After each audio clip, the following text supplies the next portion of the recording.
to talk about it and the fallout from this latest scandal from Peoria, Illinois, Congressman Ray LaHood.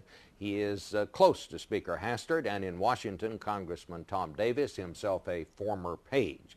Joining us in the questioning this morning, Dan Baltz of the Washington Post. Well, Congressman LaHood, you have said that the page program should perhaps be suspended for a while, but you have also said you didn't think the Speaker should step down. After seeing these kind of numbers that we just reeled off, are you rethinking any of that? Well, not really, Bob. Look, I give Speaker Hastert high marks for strong leadership. He took care of Tom DeLay, his best friend. When Tom was having ethical problems, the Speaker went to him and asked him to leave. When he appointed Duke Cunningham to the Intelligence Committee, he went to Duke and made sure he wasn't on the Intelligence Committee after it was disclosed he took $2.3 million. And when Bob Ney was appointed chairman of the House Administration Committee, he was appointed by Speaker Hastert. Speaker Hastert went to him and told him to step down from that committee after the Abramoff disclosures. Hastert has the ability to take on these big ethical challenges that our party has faced. And I believe he stepped up this week with his statement, apologizing, taking responsibility, and saying that there would be an evaluation of the program. And I think he's done what he should have done, maybe a few days too late, but he's shown the strong leadership that he showed in other instances when we've had these ethical challenges. But what you're saying when you list all that, Congressman, is that he did appoint some of these people who turned out to be crooks. So doesn't he have something to answer for there?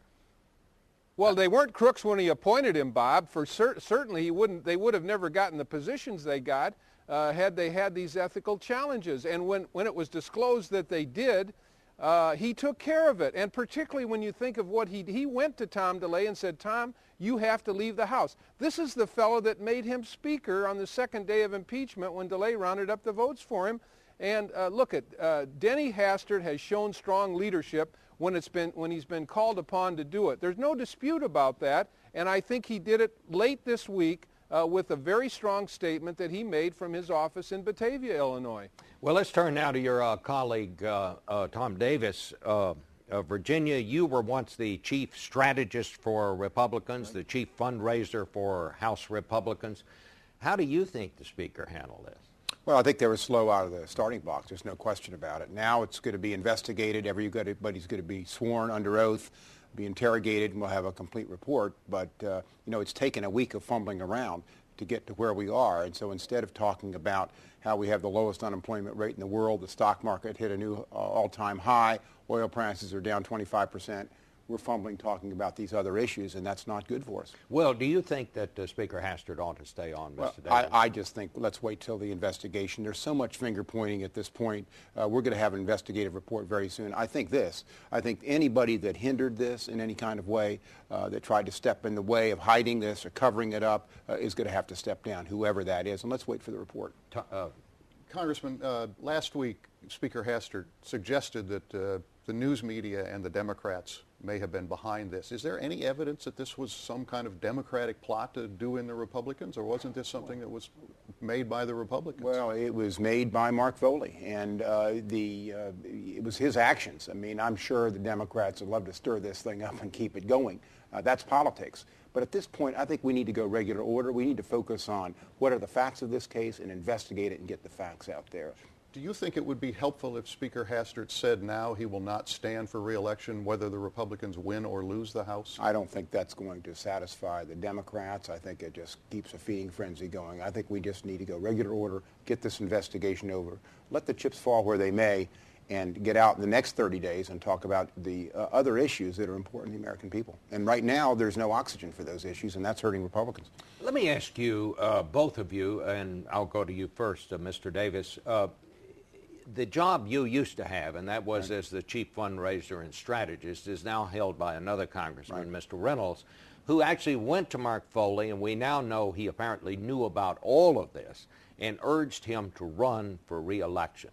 Had that been up to you, had you known what he apparently knew at that time, would you have urged him to seek re-election? Well, hindsight's great in this business at this point. Obviously, at this point, knowing what we know now, you wouldn't have urged him to seek re-election. His name's on the ballot, and it's ready to be elected. But he apparently knew. He knew he was sending overly friendly emails to these children. I don't want to second-guess Tom at this point, but I think in retrospect, as we look back at this point, that decision wasn't a good decision. How about that, Mr. LaHood? Would you, had you known what Mr. Reynolds apparently knew when he urged this man to run for re-election, would you have urged him to seek re-election? Probably not. I think what Tom Davis said is accurate. 2020 is perfect hindsight, and you know, I'm sure everyone wishes they had it. I think the disservice was really done to the Speaker. The fact that his own staff, the fact that others did not go to him and tell him about this. Look, I believe that if Speaker Hastert had known about this, he would have called Foley in, gave him what we call a Dutch uncle talk, and then monitored the situation. I really believe that because of the way that he's handled these other ethically challenged members. And but look, mistakes have been made. There's no question about it. Well, but, I mean, should the Speaker then get rid of some of these staffers? I know that the man who was the clerk of the House, he departed quickly.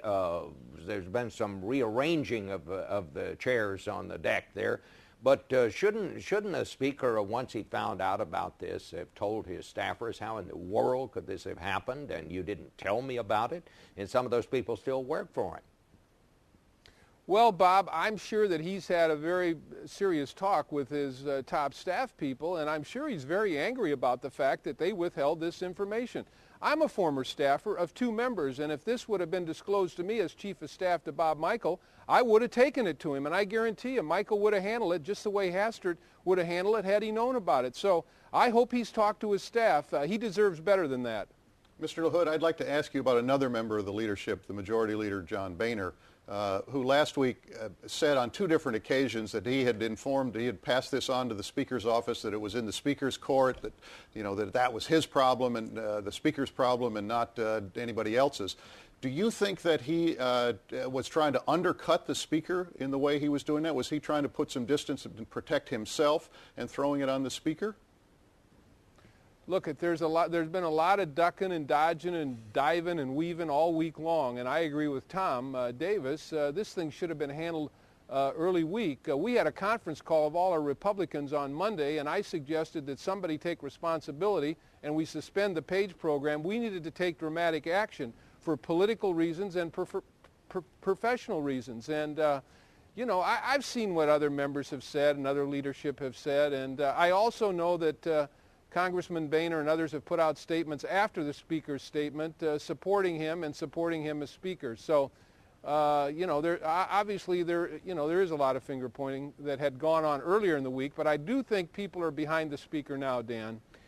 Mr. Davis, let me ask you, because you're known in the House as one of the best people for sizing up the political situation.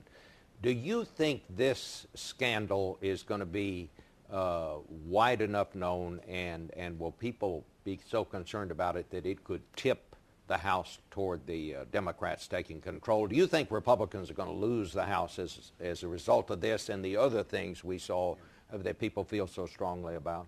Well, it's certainly not helpful. And I think 30 days is an eternity in politics. So a lot can happen in the last 30 days. A lot of candidates are saving their messages, their ads, their mails. And these races are really going to be joined in the next 30 days. But this adds to a very difficult atmospheric for Republican candidates going into the last 30 days, where it's difficult to get what we call oxygen for your message. And again, the message is one where the economy is the best in the world in terms of our unemployment rate's the lowest in the world, the stock market set a new high, and that gets no coverage. At this point, it's all about scandal and everything else. There's also Iraq out there. And Iraq is out there as well. And this is not the only, quote, scandal out there. There have been other members of Congress, Republican and Democrats, but it adds to an atmospheric where Congress itself isn't if the election were held today, which it isn't, of course, but if it were held today, would Republicans lose their majority? I think if it were today, but remember, 30 days is a long time. If you'd asked me 30 days out in 2000 when I was chairman of the campaign committee, we probably would have lost it too. So right now, you think they're running behind? I think it's a tough lift right now. But I will just say this: there are so many races in the margins. Until someone's over 50% in polling, you can't cross it. So it's a tough lift under the atmospherics today.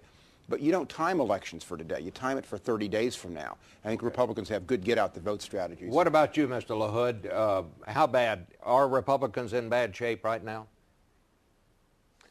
You know, Bob, here in Illinois, we're going to have a bumper crop. Gas prices have come down dramatically.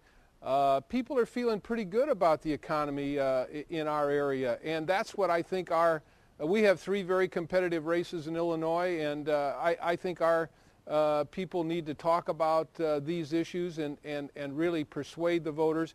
We have a very short period of time here. There's a little window of opportunity, but it's closing on us fast, and we need to really take advantage of the next 30 days and our resources to persuade the American people that we can govern. But this is going to be the most difficult 30 days in the last 12 years that we've been the majority party.